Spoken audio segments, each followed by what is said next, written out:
Oh no!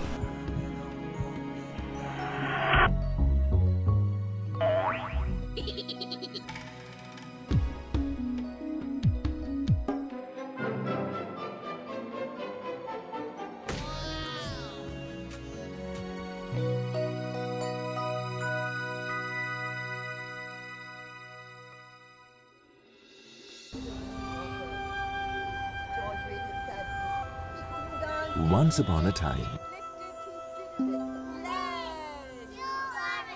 from the beginning of time itself, these words have spelt magic. Perhaps because stories epitomize human creativity. They not only reflect the many nuances of life as experienced by us every day, but also, more importantly, the awe-inspiring limitless fantasies as imagined by the human brain. From the simplicity of grandma's tales to the intricacies of digital storytelling, human creativity has indeed traveled a long way.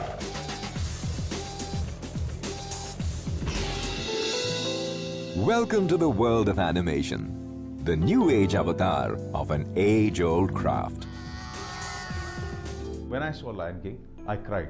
That is the power of animation, that it can affect anybody. I think because it's universal. You know, I mean, animation has no boundaries with the caste, color or creed. It is the actual movement. And it is the fact that it's not realistic. So there's something very magical. Movement, it would seem, defines life for us. And to be able to create movement is to be able to recreate the essence of life. The way a human being walks, the way a leaf falls off the tree, the way a deer runs. Look at our hands, our fingers, you know, all these are very beautiful movements. Be it art, ritual, legend or myth, this seemingly obsessive human urge to breathe life into inanimate creations and make them move has been and still is all-pervasive. Especially when it involves telling a good story in a manner as real to life as possible. The bird is actually narrating. It's almost like without technology, you're trying to do an animated film, because there are pictures out there and there's a man with a lantern. He is reciting a story and taking you from picture to picture. So he's actually trying to show you a movie. Today, when we see the early expressions of such creativity, they do seem quaint. But at that moment in time, they must have seemed a miracle. Just as these images are for us, the magic of our times. Animation itself has a lot to do with technique, because we are not exactly doing purely only dealing with art right now, because what goes behind is a lot of technologies. Till the last frame, till the final render is done, you would not know how the film is going to look like. We've come to learn to use technology just like it's a tool. It's like how people used pencils, you know, 50 years ago, 100 years ago. So we use computers in that way today. And we've stopped thinking of technology as being a barrier to doing work. I'm only reined in by my imagination. Magic or technology, call it what you will, but essentially animation celebrates the coming together of human creativity and technological ingenuity to create rich entertainment experiences for everybody. And India, though a relative latecomer to this exciting process, finds herself occupying significant space on the world stage. The growth in the last 8 to 10 years has been quite astonishing. We now have more than half a dozen animation channels in India. We have movies being made like Hanuman and follow-ups to that. We are one of the largest exporters of animation as a service business to the world market. Some of the best recognized computer animation on US TV and European TV is done right here in India. French kids can find Mikido, Iron Man, Pinky and Perky Show, and they will soon find Little Prince. And we find it very good that French expert and Indian expert of animation work together to make happen those fantastic works. According to industry figures, the animation industry in India today is worth $500 million and growing at an impressive 22%. Indian population is actually a naturally very creative population, and that creativity you've seen through thousands of years of culture, and so it's only natural for that creativity to want to express itself through technology. And India puts out, as far as our numbers tell us, more animators per year than any other country in the world. There is something that nobody has ever been able to describe, is the natural way in which Indians take to computers. It is something in the DNA that begins to become interesting across many different industries. Animation is no different. Indians have got a hunger to improve on things, to understand the world, universal or global sensitivities. You need to know English, and we have that. That's a big strength for India. The relatively new kid on the block, the gaming industry, is worth $170 million with an annual growth rate of 49%. You're going to see $100 billion in the global animation market in about 2012.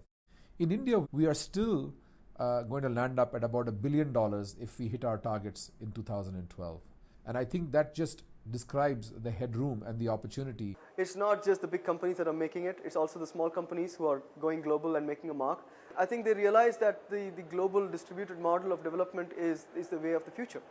The wonderful thing about the outsourcing model is that the companies basically get paid for going up the learning curve. India just has a very strong work ethic, and it always has, and it's just the nature of the culture. And it has a fairly strong client service ethic also. And so as a result, that really played into our ability to deliver to clients. Even though India at the moment occupies a mere 1% of the world's space in figures, most names in the end credits of any successful international animation work are Indian. Because either part of it or all of it has been made in India by Indians.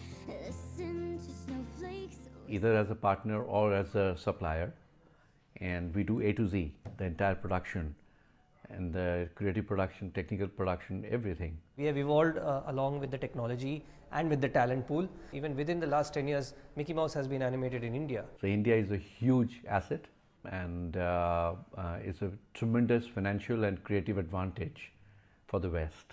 We got the head of France Television, the head of UK Television, the head of Nickelodeon, the head of Cartoon Network, all attending for basically to pay homage to the great work coming out of DQ. Today's studios across India are creating work for nearly all international majors. But in what is unique to the Indian experience, in just a short while, most of those who started out a decade ago are now busy embarking on their own creative journeys.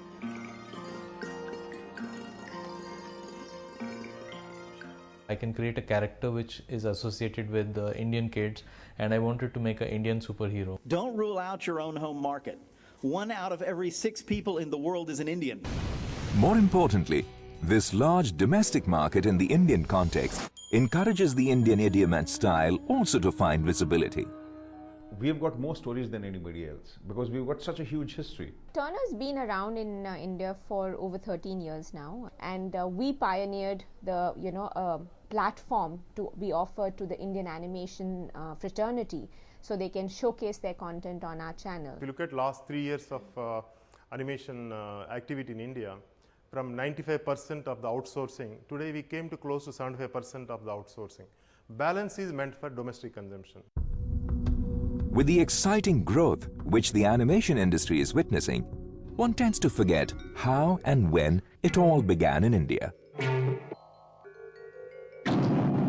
Sometime in the 50s, late 50s, the Films Division, Government of India, decided to set up a cartoon film unit in Bombay to propagate certain ideas in the 5-year plans. Now they wanted animated films to be made because they felt that this would be the best medium to reach out to rural audiences.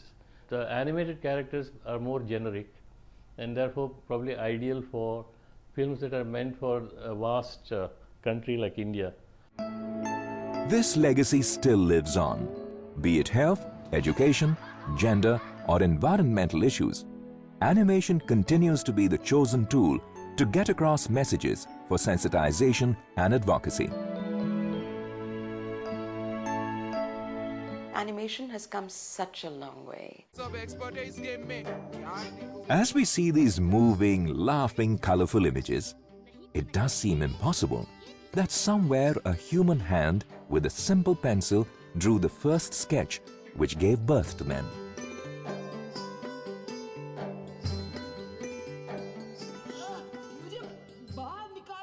In animation, there are two types of major work. One is which is completely artistic, and other is technical. Technical part, I think any person can be trained, whereas artistic, of course, is a God-given gift and it cannot be taught. But animation today is touching our lives in more ways than one. Perhaps there is no aspect of communication in which animation is not playing an important role. Most people think animation is only entertainment, but there are a lot of scientific use, educational values for animation. So animation's permeated every medium. So it's not as if it's only in gaming or only in advertising. I think it's everywhere because now all our media is dynamic. Taking money out of a bank, booking tickets for a movie or a train, applying for courses or jobs, wherever there is an interactive device, animation plays an important role. Animation has changed the medical profession and how the scientific fraternity thinks and works forever. Indian professionals have made a mark for themselves in this field as well.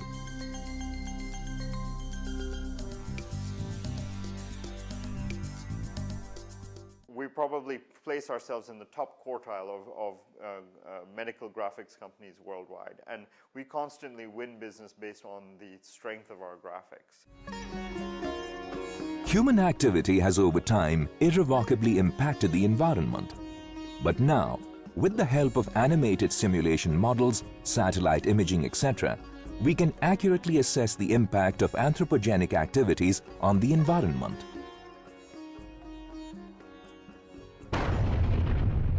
Based on these pictures, the satellite pictures and the digital terrain model, which gives the 3D view of that area, and we can animate very nicely. Possibilities are endless.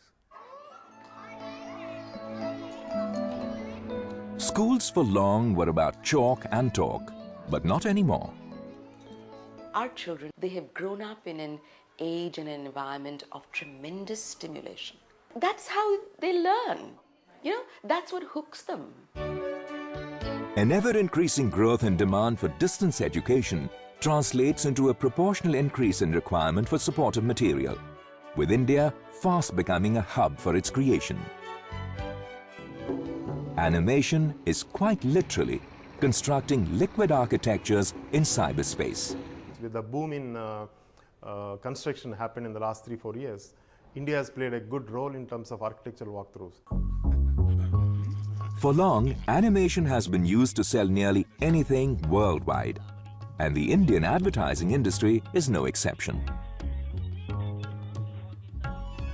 If you look at animation, animation is an art form, and advertising is messaging, and sometimes it can do a damn good job beyond live action because the possibilities are great. The magic of animation has worked, and with a twist that these are human beings, so when people know about that twist, they even find it more amusing and they like it even more, which is very good. Simple things that you cannot do in live action, which you do in animation, and they look so powerful. If you can dream a visual, you can make it in animation. However, with more people shopping on the net, animation is now also being used to help create a whole new shopping experience for them. And I really enjoy the experience of buying online. A quiet evening at home, and you need someone to play Scrabble with? Well, not really. Once upon a time, sports were all about the great outdoors and the indoors. with the outdoor games requiring much more physical activity than just wiping the sweat off one's face. Not anymore. All you need is a device, net connectivity, a comfortable chair, and you are, well, gaming. Gaming is a very fun, engaging activity. I think the human mind likes to be tickled. It likes to be, it likes stimulation, and gaming is what we call as an active form of entertainment, as against watching TV. Dhruva is, I think, perhaps the only Indian company which has worked with most of the top 20 publishers of games in the world. We work with the companies like Microsoft Game Studios. We work with people like Electronic Arts, with Codemasters, a whole bunch of companies really, and we've been contributing to some of the biggest games that has been made in the recent times. And I think our clients really come back to us because we do things at a very, very high quality, at a very, very high level of reliability. With such wide application, there is an exponential growth in demand for these images, which means that there is a huge need for a large reservoir of highly skilled, trained people, and a matching requirement for investment in infrastructure development. I think we're really focused on building the talent pool. There is no way that this industry can achieve its potential unless we have the requisite skill sets. But essentially it is a combination of technology and creativity. So we want to bring in the creative angle to the whole gamut of animation education. We have started Green Gold Academy of Art in Warangal. One of the main reasons for starting this academy in Warangal, even though it's a small town, there's a large pool of artists who come from this region due to a past dynasty, which Kakatiya dynasty in the 16th century, which was very successful. They encouraged art. There are a lot of young talent available in the country, but they are not suitable for producing that cutting edge creative technology which is needed to produce Pixar quality or DreamWorks quality. So in 1999 when we started, we actually started with training school. यहाँ पे काफ़ी experience लोग हैं, काफ़ी अच्छे animator हैं और मुझे उनसे बहुत कुछ सीखने को मिल रहा है. You need to have an institute which teaches animation, not software. While there are many institutes to fulfill industry needs and to provide access to a large number of people aspiring for a career in animation, there are also centers of excellence such as the Industrial Design Center at IIT Mumbai, which are helping bridge the creative versus technical divide.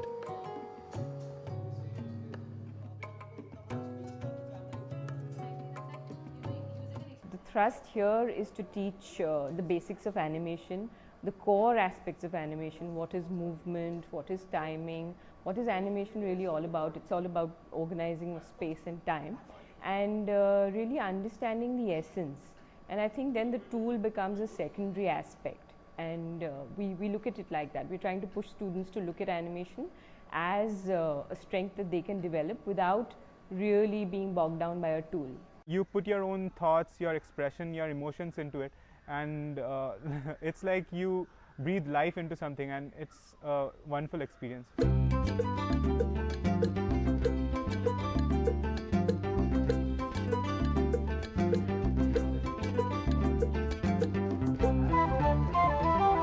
With the help of animation, I can actually give life to my characters and my art.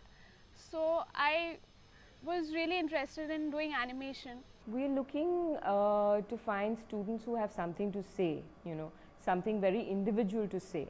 And I think that's the potential we're really looking at. Rather than somebody wanting to fit into the industry and be part of an assembly line, we're hoping that we find thought leaders and people who really push the medium. We are seeing lots of youngsters taking up this field now, doing formal courses in this field and choosing it as a career by their own choice rather than by default.